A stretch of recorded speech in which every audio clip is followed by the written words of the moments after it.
Sir Karthik யாரு? நான் தான் ப்ரோ. பார்சல் வந்துருக்கு சார். எனக்கு பார்சலா? ஒருவேளை அம்மானா இருக்குமோ?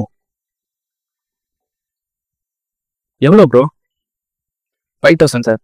5000ஆ? ஒரு நிமிஷம் ப்ரோ, கால் பண்ணி. டேய், என்னது ஆர்டர் பண்ணியிருந்த?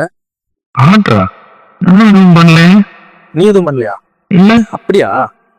சரி சரி. இல்ல ப்ரோ, இது ஏதோ யாரோ மாத்தி ஆர்டர் பண்ணியிருக்காங்கன்னு நினைக்கிறேன்.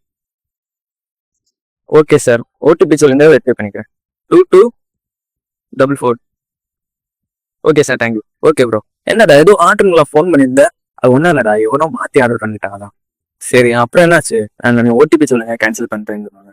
நீ ஓடிபி கொடுத்தியா? ஆமா. எது பண்ணக்கூடாதோ தான் நீ பண்ணிட்டு வந்திருக்க. நீ ஃபர்ஸ்ட் உன் பேங்க் பேலன்ஸ் செக் பண்ண. பேங்க் பேலன்ஸா? வெயிட் பண்ணு. டேய், என்னோட பேங்க்ல இருந்து 25,000 டெபிட் ஆயிருக்கா? நினைச்சேன். இப்போ இந்த மாதிரி ஸ்கேம் எல்லாம் எல்லா இடத்துலயுமே நடந்துட்டு இருக்கு. உன்னோட ஓடிபி நம்பரை வச்சு உன்னோட பேங்க்ல இருந்து அவங்களுக்கு தேவையான அமௌண்ட்டை டெபிட் பண்ணி எடுத்துப்பாங்க. இப்போ நான் என்ன வந்தது? நீ ஒன்றும் கவலைப்படாத. 1930 அப்படிங்கிற ஒரு டோல் ஃப்ரீ நம்பர்ல கால் பண்ணி என்ன நடந்துச்சோ அது. அப்படி இல்லைன்னா ஸ்கிரீன்ல தெரியும் இந்த ஒரு வெப்சைட்ல போய் உங்களோட கம்ப்ளைண்ட்டை ரெஜிஸ்டர் பண்ணிக்கோங்க. கன்ஃபார்மா அமௌண்ட்டை ரீஃபண்ட் பண்ணிக்கலாம். கன்ஃபார்ம் கிடைச்சிடும்ல? கன்ஃபார்மா கிடைச்சிடும். இந்த மாதிரி யூஸ்ஃபுல்லா நான் தெரிஞ்சுக்க வேண்டிய தெரியாத விஷயத்தை தெரிஞ்சுக்கணும்னு நினைக்கிறீங்களா? நம்மளோட சேனலை சப்ஸ்கிரைப் பண்ணிக்கோங்க. அப்புறம் இதெல்லாம் தெரியாத உங்க ஃப்ரெண்ட்ஸுக்கு ஷேர் பண்ணி விட்டுருங்க. நெக்ஸ்ட் வீடியோல பார்க்கலாம்.